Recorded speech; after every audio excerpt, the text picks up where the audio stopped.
Bonjour à tous, soyez bien à notre paroisse invisible. Traçons sur le signe de la croix, car c'est Dieu qui nous rassemble au nom du Père, du Fils et du Saint-Esprit. Amen.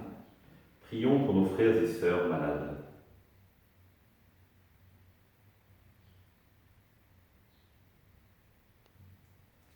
Prions pour les soignants et tous ceux qui œuvrent pour le bien commun.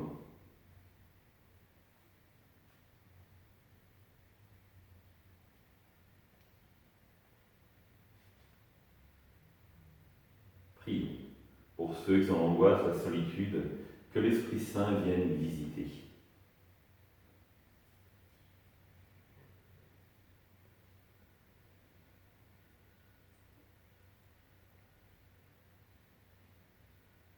Pour manifester notre communion, je vais maintenant allumer cette bougie au cierge pascal.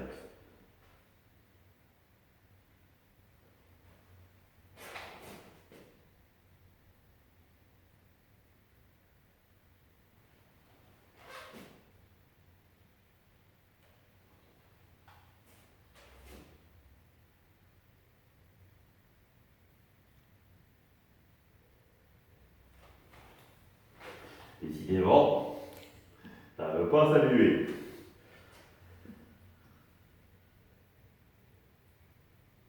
Voilà, la communion est bien établie.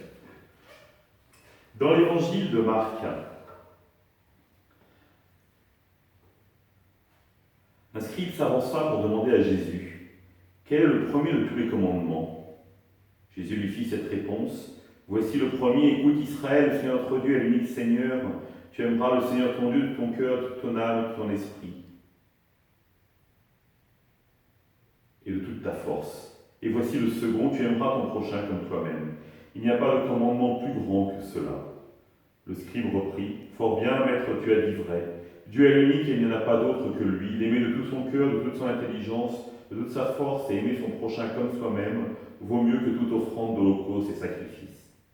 Jésus, voyant qu'il avait fait une remarque judicieuse, lui dit, tu n'es pas loin du royaume de Dieu. Et personne n'osait plus l'interroger. Acclamons la parole de Dieu. Louange à toi, Seigneur Jésus. Tu n'es pas loin du royaume de Dieu. Voici une parole que j'aimerais que Jésus me dise à moi aussi. Tu n'es pas loin du royaume de Dieu dans ce que tu dis, mais surtout dans ce que tu vis. Et c'est cela l'essentiel finalement. Parce que proclamer, oui, les deux commandements principaux, l'amour de Dieu et l'amour des hommes, c'est bien. Mais ce qui est important, c'est pas seulement de se contenter de les proclamer, mais de les vivre. Et rappelez-vous ce que nous disait Saint Jacques, montre-moi ta foi qui n'agit pas, moi c'est par ma foi, par mes actes, que je témoignerai ma foi. C'est-à-dire qu'il y a une unité profonde finalement entre dans ces deux commandements, l'amour de Dieu et l'amour des hommes. Et il faut bien reconnaître que pour nous chrétiens, nous le disons assez facilement, si nous n'aimons pas Dieu et que ça ne se traduit pas dans notre vie concrète, il y a un problème, on sent un déséquilibre, est-ce que notre amour de Dieu est véritable? Mais on peut aussi se poser la question, et ça évidemment ça nous met tout de suite un peu plus mal à l'aise. Aimer en vérité, si aimer en vérité ne nous conduit pas, l'autre ne nous conduit pas à Dieu, il y a peut-être un problème aussi dans la manière dont nous aimons les autres. Parce que nous croyons que Dieu est amour. Et donc, si Dieu est amour, chaque petit acte d'amour que nous posons dans l'ordinaire de notre vie doit nous mener à Dieu à travers l'autre. Et donc, est-ce que nous sommes capables, dans notre vie quotidienne, je suis certain que le matin, vous essayez de confier votre journée à Dieu. Mais est-ce que dans votre vie quotidienne, vous voyez, quand vous croisez quelqu'un, vous voyez le frère ou la sœur que Dieu vous envoie pour manifester son amour? Et pourtant, il y a là un enjeu essentiel. Parce que c'est dans notre vie quotidienne que nous devons voir l'action de Dieu. C'est dans notre vie quotidienne que nous devons vivre l'amour de Dieu. Et si notre vie quotidienne ne nous conduit pas à Dieu, alors c'est qu'il y a un problème dans notre manière de vivre chaque événement de notre vie. Chaque événement doit être porté par cet amour de Dieu et évidemment, dans ces cas-là, nous conduire à Dieu. Tous les matins, je chante sous la douche une hymne du Bréviaire qui s'appelle « Un jour nouveau commence ».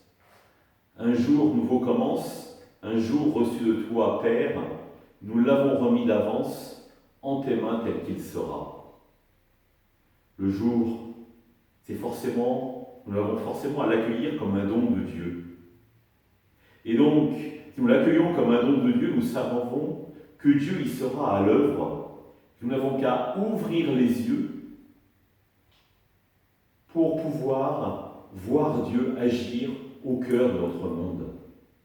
Et agir à travers mon frère et ma sœur qui vont aimer, mais aussi, j'espère, à travers moi, qui vais essayer d'aimer toute ma journée pour être signe de cet amour de Dieu que j'ai perçu le matin. Oui, rappelons-nous que l'essentiel est d'unifier ces deux commandements du Christ, aimer Dieu et aimer son prochain. Ainsi, nous pourrons être sûrs que Dieu nous accueillera en nous disant « Tu n'es pas loin du royaume de Dieu ». Ensemble, nous prions. Notre Père, qui es aux cieux, que ton nom soit sanctifié, que ton règne vienne, que ta volonté soit faite sur la terre comme au ciel. Donne-nous aujourd'hui notre pain de ce jour. Pardonne-nous nos offenses, comme nous pardonnons aussi à ceux qui nous ont offensés. Et ne nous laisse pas entrer en tentation, mais délivre-nous du mal. Amen. Que le Seigneur nous bénisse, qu'il nous accompagne notre journée et nous garde dans la paix. Au nom du Père, du Fils et du Saint-Esprit. Amen. À demain.